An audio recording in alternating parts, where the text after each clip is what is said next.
तो पुण्यात्मा,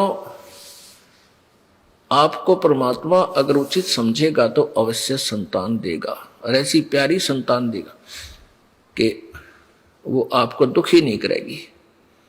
और इसी संतान ने के फूका फिर रोज सिर फोड़े, लठ मारे, बूंडा बोले। हम इस दास का संपर्क है, बहुत से दुखी परिवार मेरे दास के पास आते हैं, वो अपनी कथा सुनाते हैं, फिर बाद में मुझे छक्कर रोना आता है। हे परमात्मा, आज तेरी शरण होती तो या दुर्गति मेरी मारी भी होती जो आज नादाना की हुई है। बालक पीटे हैं, धमकावे हैं, और फिर भी उनकी ममता छूटती नहीं। उन्हें हो जा मेरा बेटे के मेरी, तो ये तो अच्छी बात है, लेकिन उनको लाइन पे लाओ। भगवान की दिख शिक्षा उन्हें मिली नहीं, अच्छा ज्ञान मिला नहीं, रहम उनमें आ नहीं सकता। भगवान की भक्ति से दया उत्पन्न होती है, अंदर से वो पाप खुरापात खुरचे जाते हैं मालिक के भजन से, दान से। दया धर्म का मूल है, पाप मूल अभिमान, और तुलसी दया ना छोड़ियो जब लगट में प्राण। तो ऐसे परिवर्तन होगा तब तुम सुखी होगे। फिर भी परमात्मा अगर कोई लगा है, अर्ज करता है, धीरे धीरे उस परिवार को भी शरण में ले लेगा, पर दृढ़ता से लगा रहे। छोटी मोटी ठू ठा तो चलती ही रहती है।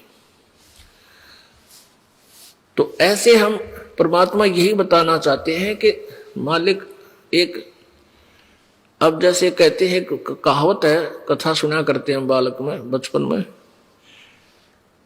एक बहन का बालक ना थे, और ये समाज इतना काल के दूतों द्वारा इतना भ्रमित कर दिया कि जिसका संतान नहीं उसका जीवन व्यर्थ है, न्यू मान रखे।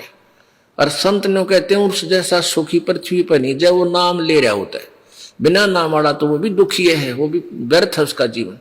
यदि सच्चे पूर्ण संत से उसके पास उपदेश है, उसके साथ सुखी पृथ्वी पर नहीं। अपनों के हैं बुढ़ापे में कोई सेवा करनी आ चाहिए, अरे परमात्मा की भक्ति करते रहे, इसी बीमारी ये ना हो तो सेवा की जरूरत पड़े तो चलते चलते हाथ में तेरा शरीर छूट जाए, तो उन सेवादारों की भी डिमांड क्यों रखे बे? मतलब कौन तेरी सेवा करेगा इसे बूढ़े कलयुग में?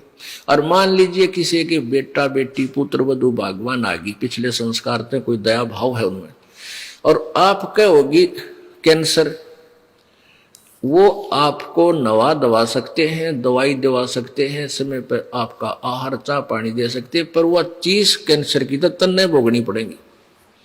वो कैंसर की पीड़ा तन्ने किल की मारनी पड़ेगी, बेटा बेटी तरह कुछ नहीं सहारा कर सकते। तो उन बच्चों के लिए जो तुमने सारा जीवन बर्बाद कर दिया, सारा जन्म खो दिया, भगवान भजा नहीं, और वो पाप तेरे ऊपर सारे आके पहाड़ की तरह गिर गए।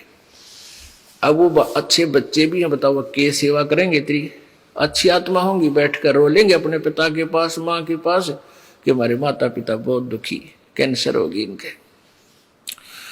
तो इस प्रकार हमने अपने जीवन में बहुत प्रयत्न करने की आवश्यकता है, और फिर आप भी सुखी, आपके बालका ने भी मालिक के चरणों में लगाओ, सुख हो जाएगा।